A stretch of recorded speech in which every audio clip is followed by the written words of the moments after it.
Good morning, everyone. I hope you all had a very nice day yesterday. I want to thank you for listening to me. Father God, I want to ask that you bless everyone.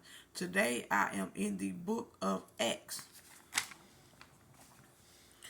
and I'm going to start you out with chapter 22 and verse 17. It says, "After I came back to Jerusalem and was praying in the temple complex, I went into a visionary state." Verse 18, "And saw him telling me, 'Hurry and get up out of Jerusalem quickly, because they will not accept your testimony about me.'" Verse 19 says, "But I said, 'Lord, they know that in synagogues after synagogues I had those who believed in you in prison and beaten.'" Verse 20 says, "And when the blood of your witness Stephen was being shed, I was standing by and approving, and I guarded the clothes of those who killed them." Verse 21, "Then he said to me, 'Go, because I will send you far away to the Gentiles.'" Verse 22, "They listened to him up to his word. Then they raised their voices, shouting, 'Wipe this person off the earth. It's a disgrace for him to live.'" Wow. I want to tell you that it's not a disgrace for anyone to live. I don't care what they have done. Well, yeah, that's true. Verse 23, "As they were yelling and flinging aside their robes and throwing dust into the air." Verse 24, "The commander ordered him to be brought into the Barracks, directing that he be examined with the scourge." In case I said that wrong, that is spelled Secourge, so he could discover the reason they were shouting against him like this. Verse 25, "As they stretched him out for the lash, Paul said to the centurion standing by, 'Is it legal for you to scourge a man who is a Roman citizen and is uncondemned?'" Verse 26, "When the centurion heard this, he went and reported to the commander, saying, 'What are you going to do? For this man is a Roman citizen.'" Verse 27, "The commander came and said to him, 'Tell me, are you a Roman citizen?' 'Yes,' he said." Verse 28, "The commander replied, 'I bought this citizenship for a large amount of money, but I was born a citizen,' Paul said." Verse 29, "Therefore those who were about to examine him withdrew from him at once. The commander too was alarmed when he realized Paul was a Roman citizen, and he said, 'Bound him.'" Oh my God. Okay, the best way I can explain this, Paul's Roman citizen, Paul's Roman protection.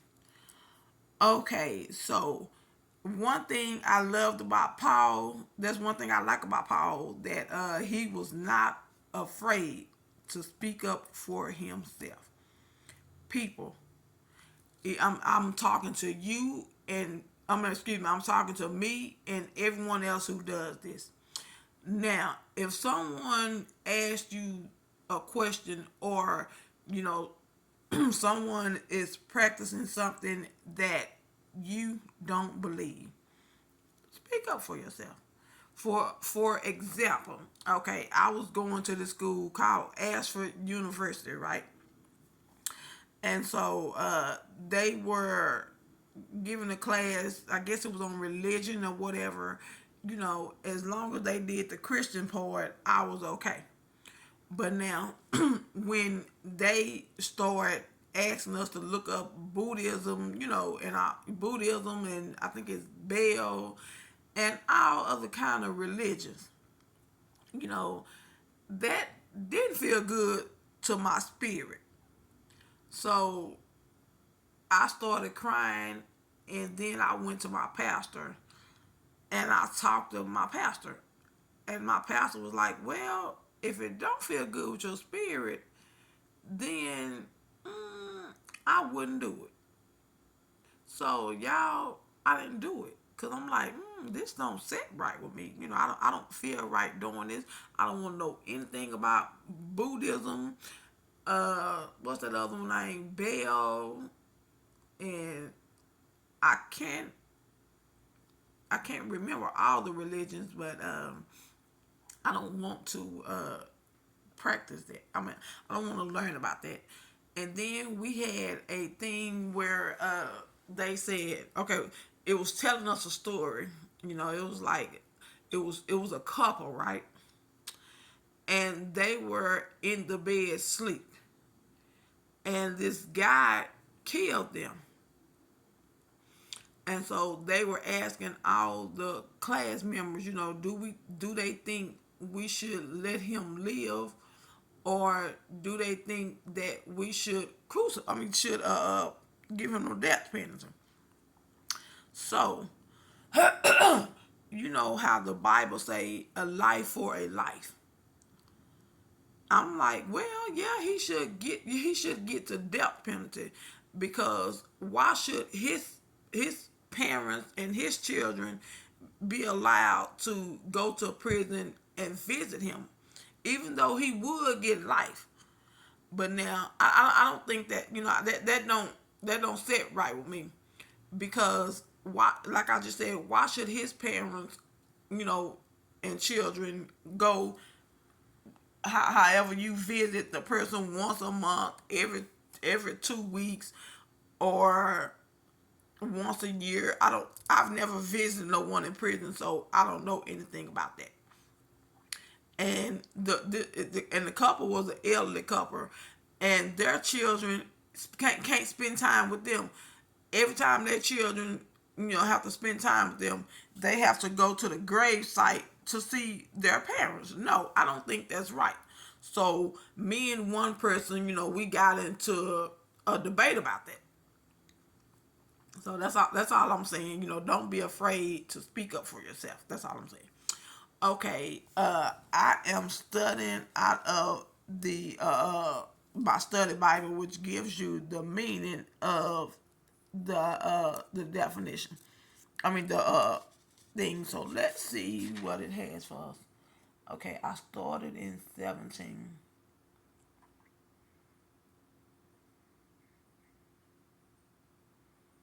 Okay, that's my.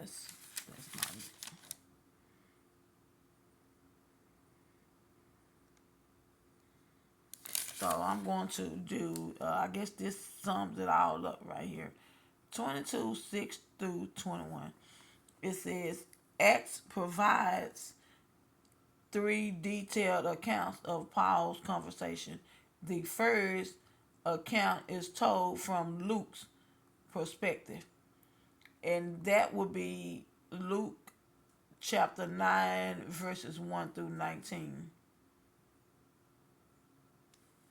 While the other two accounts are told from Paul's 26, 6 through 21, and excuse me, that was 22, 6 through 21. Then chapter 26, 4 through 3. he was addressing a Jewish audience, while in 26:4 through 23, he was talking to a Predominantly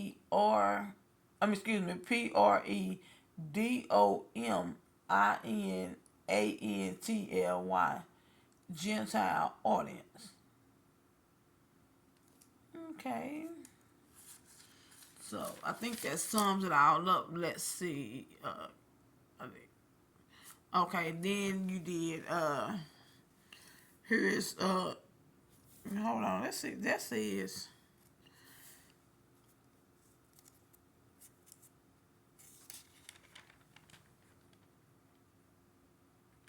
okay. Then this one is excuse me, verse 22 and 23. Yeah. No, that wasn't a part of. Okay, yes, it was. Verses 22 through 23. Everything Paul said had been tolerable. Tolerable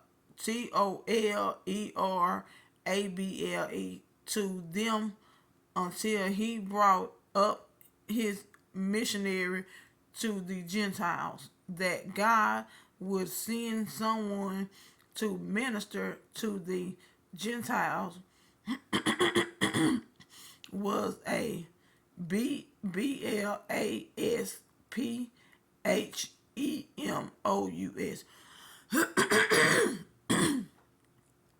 notation to the Jews. As Paul shook the dust off his feet at Antioch of Pisidia and out of his clothes at Corinth, the Jews did so to demonstrate their opposition to Paul. There's a virtual kiss. And I want to say two things. One thing is that I love you and so does God. And another thing is we walk by faith and not by sight. You all have a blessed, sweet, and wonderful day. Bye bye. See you later.